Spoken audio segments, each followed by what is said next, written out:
Hello everybody, welcome back to High Ground. My name is Tanner, and today I wanted to give a quick update on some of the predictions regarding the Montreal Major. Now, I'm not explicitly going to be making changes, but I will make some suggestions, provide a little bit more context that might allow you to make different predictions if you haven't already made yours or change them. And actually, I'm not 100% sure if you can change them. If you've already submitted yours, let me know in the comments if it actually lets you change them. As of now, when I'm recording the video, there's just a day and 20 hours left to submit for the play-ins. Of course, there's more time for playoffs and finals, i.e. phases 2 and 3. But I suppose there will be even less time than this by the time that this is uploaded. So do make sure you get your predictions for this phase in a timely fashion. Of course, there will be no extensions or anything. But again, let me know in the comments if it does let you change yours if you've already submitted them. Not that you necessarily do want to change them, but let's talk about a few factors that might. But real quick, I did find this after I posted the initial video. So yes, it doesn't show the prediction format, but a few clues as to what's going on. Current score out of 31 points. I mean, I already noticed and pointed out that it only goes up to 31 here. I suppose there's a world where this could say 32, 33, 34, whatever, out of 31 points. I think that's unlikely. So all of this to say that I feel like Ubisoft is just being really stingy with the Battle Pass this time around. I mean, 5 Legendary Alpha Packs, that's nice, but realistically, nobody's going to get 31 points out of 31. That's basically impossible. But even getting the Battle Pass, you can only miss 6 points. And that means if you just get 3 teams wrong, so let's go to playoffs here. Phase 2, for example.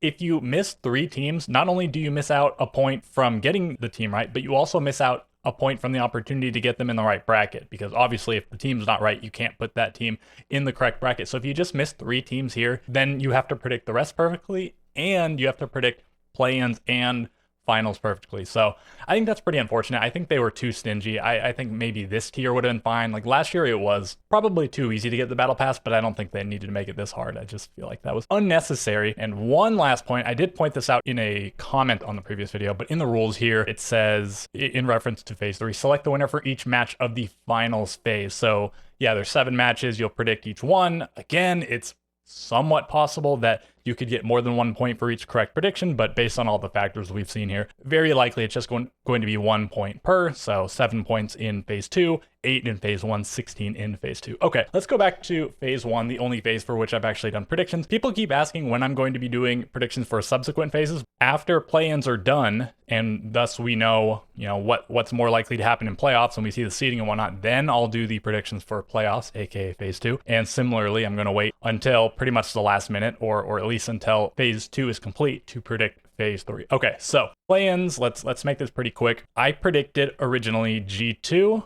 and Falcons in the upper bracket, and I predicted Black Dragons and CL4L in lower bracket. I still think this is somewhat reasonable. I feel good about G2 here and Black Dragons here. It's possible something different happens, but I feel as good as you possibly can about it, I suppose. CL4L, I do think that's a bit of a gamble. Like, this would have felt a lot better, maybe even having them over here had they not had to find a substitute for Tristan, but here we are. I think coming from North America, beating tier 1 North American teams is still sort of proof that they have a good shot here, playing against teams from other regions that are much less good, I guess, overall than Brazil, North America, and Europe. No other way to put it. Falcons, one piece of information I didn't have when I originally predicted, their coach is not able to attend.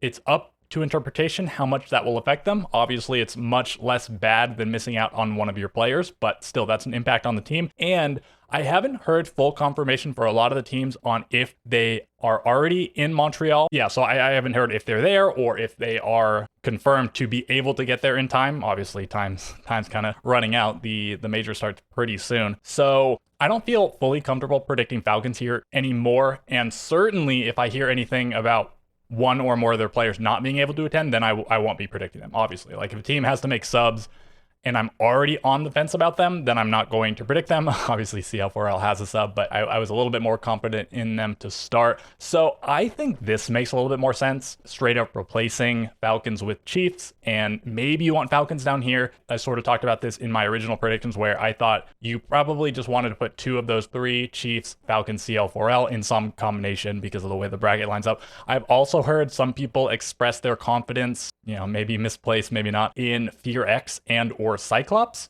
I don't really feel comfortable betting on them. I think this is it's a reasonable time for them to advance. Like this seems like a weaker phase one than we could have potentially had. So maybe they make it through. It's just those teams have such a history of being not good that I need to see something from them first before I actually predict them. So, okay, if you can change your predictions, feel free to change to this. If you haven't yet predicted, feel free to go with this. But if you haven't already, I would probably just wait till pretty close to the deadline until we have as much information as possible on if for any reason some of the players on some of the teams aren't able to play, especially Falcons. That seems the most likely, considering their coach already wasn't able to attend. Maybe that same situation will apply to the players. So yeah, this is what I'm at the moment. I will update the comments on this video if anything comes up, and I suppose also the original video. I said I'd do that, so I'll keep up to date on both of those. I imagine a lot of people saw the first one, won't be seeing this.